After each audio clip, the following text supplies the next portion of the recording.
अधिक मास की अमावस्या,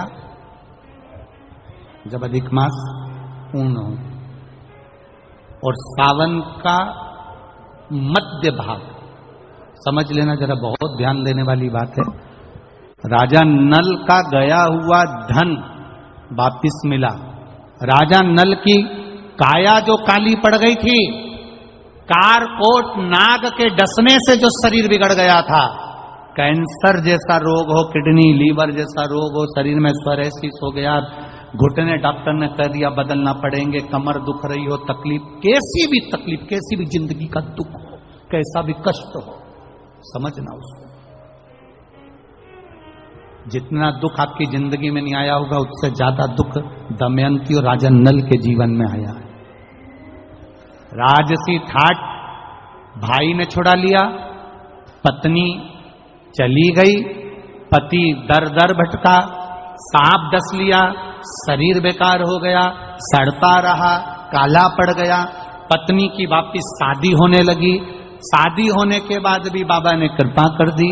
अब समझिएगा, जिसके पास से पूरी सत्ता चली गई, वैभव चले गया, राज्य चले गया, भाई ने सब कुछ छुड़ा के रख लिया, शरीर भी बेकार है, शरीर भी काला पड़ा हुआ है, सड़ रहा है, कारकोट नाक के डसे से शरीर भी बेकार हो चुका।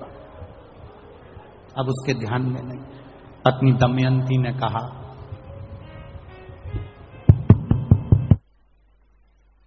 पत्नी कह रही है,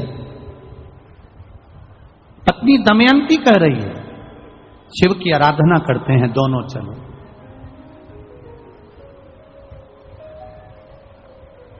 और दमयंती पत्नी ने अपने पति के साथ बैठकर शंकर की आराधना का एक नियम बना लिया। रोज शिव के मंदिर में 2 लोटा जल का स्मरण किया। अब फिर निवेदन करेंगे, सारे दिन तुम बाकी के दिनों में जाओ, सारी समस्या का हल, जम के बोलो जरा, 1 लोटा जल, पर सावन के महीने में 2 लोटा जल। घर से चलो तो लोटे के ऊपर लोटा हो, डबल देगा,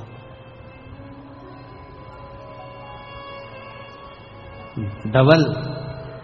कब मंजिल डबल कर देगा, कब तुम्हारी आय डबल कर देगा, कब तुम्हारी जिंदगी के सुख को डबल कर देगा, पता ही नहीं पड़ पाएगा, पता नहीं चलेगा, डबल।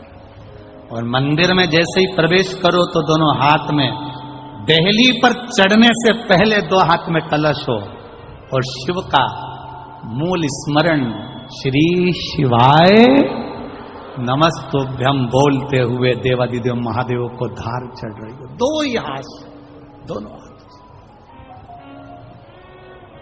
दमयंती और नल ने नियम बना लिया। अब इनको मालूम नहीं पड़ा कि सालों निकल गए, निकलते निकलते इनको नहीं मालूम पड़ा कि मलमास आ गया, और मलमास आया, और वो मलमास, वो अधिक मास सावन के महीने में आ गया। संजोग ऐसा बन गया कि मलमास पूरा धीरे धीरे धीरे धीरे करते करते सावन के 15 दिन इधर रह गए, 15 दिन उधर रह गए, बीच में मलमास फंसा था। इस अधिक मास का पूरा महीना निकला, अमावस्या का दिन आ गया, और इधर सावन लग रहा था, इधर अमावस्या पड़ गई, और दूसरे दिन सावन के 15 दिन पड़ना थे, शिव के दिन पड़ना थे। और शास्त्र कहता है अधिक मास का आखिरी दिन और सावन का महीना वापिस लग रहा हो, उस दिन 33 कोटि देवी देवता भगवान शंकर के मंदिर में खड़े होकर अपनी जिंदगी का सारा पुण्य लौटाना चालू कर देते हैं, पूरा पुण्य। अच्छा चलो तुम लोग या मेन के 30 दिन पूरे हो रहे हैं, अमावस्या का दिन था, दूसरे दिन सावन का महीना वापिस चालू, श्रावण वापिस चालू होना था।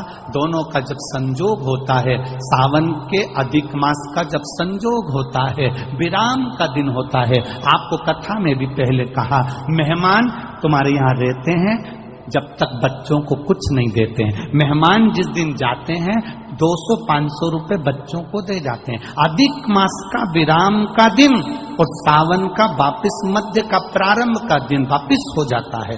जब अधिक मास विराम होगा, सावन वापिस चालू होगा, उस दिन 33 कोटि देवता, यक्ष, गंधर्व, देवता, पितर सब उस दिन लुटाते हैं, संपदा देते हैं, वैभव देते हैं। और उस दिन भूल से भी अगर एक कनेर का फूल शंकर भगवान पर चढ़ जाता है तो जिंदगी का सारा भंडार बाबा भर जाता है। एक पुष्प, कनेर देखा है? पंचपुष्प शिव महापुराण की कथा बाची है पहले, उसमें कनेर के फूल का भी दर्शन कराया था। ये रोड के ज्यादातर लोग ये कनेर का जो फूल है ना रोड के बीच में लगा देते, क्योंकि उसको जानवर भी नहीं खाता, पशु भी नहीं खाता, पक्षी भी नहीं खाता, जहरी। कनेर का पीला पुष्प भूलवश आज राजा नल और दमयंती जा रहे थे, उनको फूल नहीं मिले, शिव जी को समर्पित करने के लिए कोई पुष्प ना मिला। इनको अंदाजा नहीं है कि आज अधिक मास का विराम है, आज दूसरे दिन सावन का वापिस मिलन है। इनको नहीं ज्ञात था कि 33 कोटि देवता अपना भंडार लुटाने के लिए तैयार रहते हैं। 33 कोटि देवता भूलवश। हमसे लोग कह रहे थे गुरुजी आपने सीहोर की जो कावड़ यात्रा रखी वो 16 अगस्त को रखी, जिस दिन अधिक मास का विराम है और दूसरे दिन वापिस सावन चालू है, कम से कम संडे को रखना था, रविवार को रखना था तो लोग ज्यादा आते पहुंचते। हमने कहा हमें लोगों से मतलब नहीं, हमें संजोग से मतलब है। जिस दिन बाबा को जल चढ़ेगा, कनेर का फूल चढ़ेगा, उस दिन बाबा मेरा कुबेर भंडारी कितना दे जाएगा ये किसी को नहीं मालूम है। बाबा को समर्पित करके एक कनेर का पुष्प दिल से, जो ये दमयंती और नल की कथा कर रही है, भूलवश चढ़ गया, भूलवश अनायास, मालूम नहीं है कि कनेर का पुष्प चढ़ गया।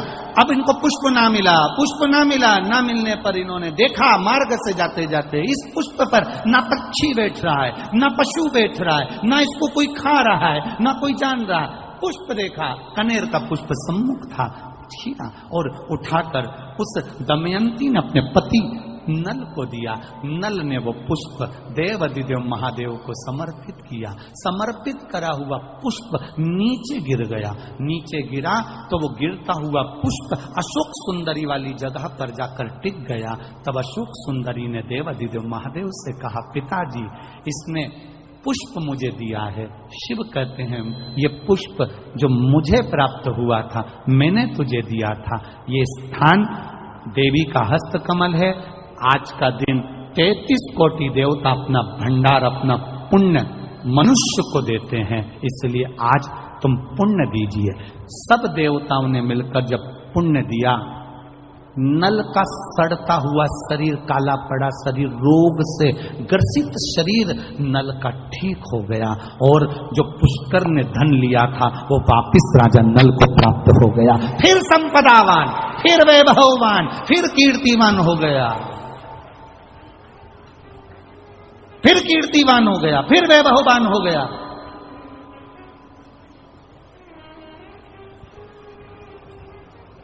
अब दिया किसने? जम के बोलो जरा, देव अधिदेव महादेव।